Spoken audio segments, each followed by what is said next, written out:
Movimentos populares de rua contra o presidente Jair Bolsonaro começam a ganhar forma após o acirramento do posicionamento do presidente e de seus seguidores contra as instituições. Nós vamos fazer uma análise sobre esse processo, o que pode acontecer a partir daí e o porquê de Bolsonaro insistir nessa forma de governar sob confronto. O extremismo, presente em nossos dias, é resultado do acirramento da crise política que o país vive. Sobre esse tema, nós vamos mostrar o que é radicalismo e como ele é prejudicial à política e ao governo. Com vocês, análise dos fatos. A grave crise de representação política no Brasil teve o seu apogeu nos últimos anos. Como resultado dessa crise, cresceu o extremismo político. Posicionamentos incoerentes e apaixonados ganharam voz em discursos violentos e inflamados, carregados de ódio e reações radicais. Sob a ótica desse extremismo, surge a defesa de soluções simples para problemas complexos e profundos enfrentados pelo país, que não aceita o contraditório. É muito importante destacar que esse extremismo não está relacionado a um posicionamento ideológico específico. Ele pode existir tanto na direita como na esquerda.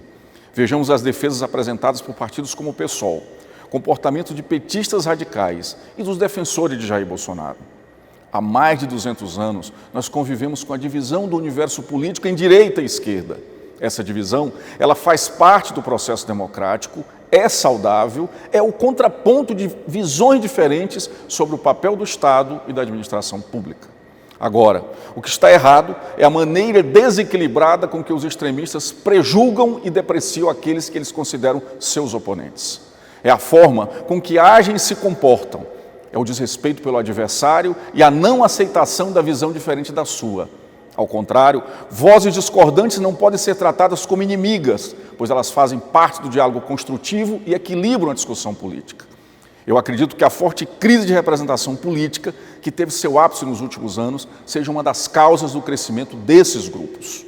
O problema é que a situação desses grupos radicais não fica restrita ao campo das ideias.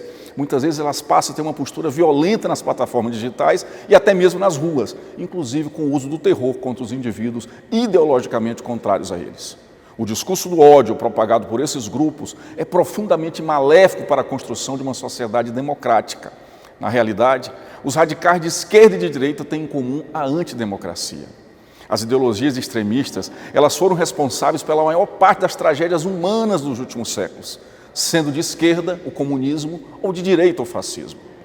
O filósofo político e historiador italiano Norberto Bobbio, em sua obra Direita e Esquerda, Razões e Significado de uma Distinção Política, ele afirma que as ideologias opostas, elas encontram um ponto de convergência em suas alas radicais, já que esses movimentos têm muito em comum, não no âmbito dos programas ideológicos, mas pelo fato de pertencerem à ala extremista contraposta à ala moderada.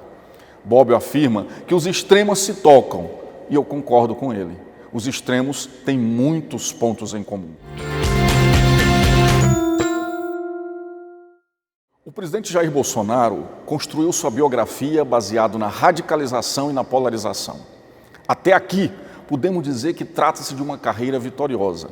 Vários mandatos na Câmara dos Deputados com ampla votação, elegeu seus filhos para variados cargos, derrotou o Partido dos Trabalhadores numa eleição presidencial bastante disputada.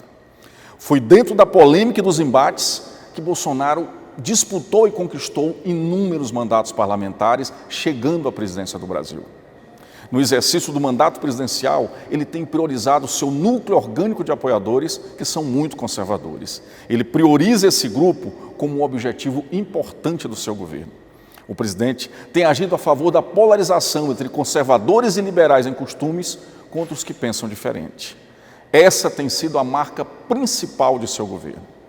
Líderes populistas carismáticos como Bolsonaro, eles têm o costume de se guiarem por impulsos, mas no meu ponto de vista, existe por parte do presidente e do seu grupo uma estratégia de fundo. A estratégia é justamente a de dividir a sociedade e criar um clima de caos para se vitimizar e culpar as instituições pela ineficiência do seu governo. Todos os movimentos me mostram isso.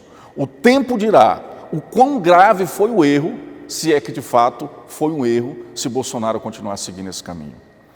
todas as ações do presidente nas redes sociais, na porta do Palácio Alvorada, e como vimos na própria divulgação do vídeo da reunião presidencial, ela é de embates. Não existe movimentos em torno de uma agenda para governar o país.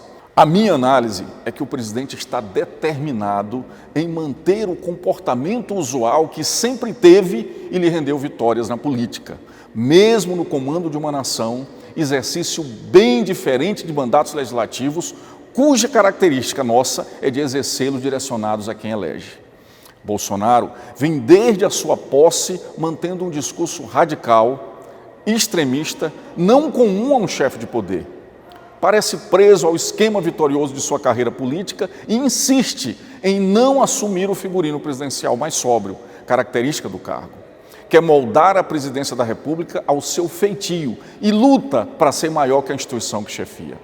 Em ciência política, eu aprendi que não é na eleição que se forma um líder, e sim no exercício do seu mandato. O que me parece é que Bolsonaro recebeu, da maioria da população brasileira, uma liderança que ele se nega a consolidar. Na presidência da República, ele precisa liderar e coordenar um projeto legislativo, usar os instrumentos da política, fazer concessões pragmáticas e programáticas, desde que não atinjam a moralidade pública. Porque um líder, ele é, acima de tudo, um agregador, um construtor de pontes, e não um incendiário em busca de atiçar os ânimos e as tensões sociais com uma guerra ideológica diária. O início de movimentações contra o presidente Jair Bolsonaro, iniciadas no último final de semana, elas sinalizam que os brasileiros perceberam que existe uma ameaça contra a democracia no país. Ao radicalizar e deixar claro o seu posicionamento contra as instituições, a divulgação do vídeo com fala de seus ministros contra o Supremo Tribunal Federal e o Poder Legislativo e as tentativas da interferência presidencial na Polícia Federal chamaram a atenção e colocou a população em alerta. Mesmo com a pandemia, que obriga a manutenção da quarentena e impede movimentos populares mais maciços, os insatisfeitos com o atual governo, eles começaram a mostrar a sua força e a cara. No meu ponto de vista, ainda é muito prematuro se falar em impeachment, apesar do grande número de pedidos protocolados na Câmara dos Deputados nos últimos meses. Mas a posição do presidente, ela está fragilizada bastante. A minha análise é que a população acordou e isso ligou o sinal amarelo para o governo. Basta verificarmos as falas de ataque do presidente aos manifestantes e o deslocamento dele, sem agenda, até o gabinete do secretário de Segurança Pública do Distrito Federal para tentar sufocar, via polícia, os protestos que podem acontecer nesse final de semana. No meu ponto de vista, assim como os cidadãos tendem a confiar nas instituições para garantir que fundamentos da sociedade, como a democracia, eles sejam preservados, porém, quando esses cidadãos verificam a real possibilidade de riscos da manutenção do sistema democrático, eles tendem a reagir e essa reação ela já iniciou. O limite da maioria da população brasileira com as atitudes do presidente esgotou-se. Para essa população, Bolsonaro radicalizou e está indo aos extremos para fidelizar seu núcleo mais fiel de seguidores, fazendo com que as instituições que podem conter o presidente sofram bombardeio. É a percepção de boa parte da sociedade de que esse aparato institucional ele necessita de apoio nesse momento e começou a colocar as pessoas na rua. As reações do governo, elas mostram que já está sendo sentido esse esgotamento. A resposta está nos ataques feitos por Bolsonaro aos manifestantes, que os classificou de terroristas, e na fala do vice-presidente da República, Hamilton Mourão, ligando o movimento anti-Bolsonaro à delinquência e ao extremismo internacional. A tendência, a partir de agora, no meu ponto de vista, é aumentar os protestos contra o presidente. Já foi iniciado vários movimentos em redes sociais e de coleta de assinaturas, com esse propósito. Isso agora deve desencadear. Eu considero que o maior risco para Bolsonaro não reside no Supremo Tribunal Federal nem no Poder Legislativo, mas na própria reação do presidente às manifestações contra ele. As pesquisas, elas indicam que quase 50% dos eleitores brasileiros rejeitam o governo Bolsonaro, enquanto o apoio está em torno de algo de 25% a 32%, dependendo do instituto. Os que consideram o governo regular, isto é, os que estão no meio do caminho, eles vêm diminuindo a cada pesquisa. E essas pesquisas, elas demonstram que já existe um divórcio da maioria da população com o presidente. A rejeição ao Bolsonaro, ela tem aumentado. E os eleitores que consideram o seu governo ruim ou péssimo, dificilmente serão reversíveis. Vivemos dias tensos e os próximos movimentos dirão onde vamos parar.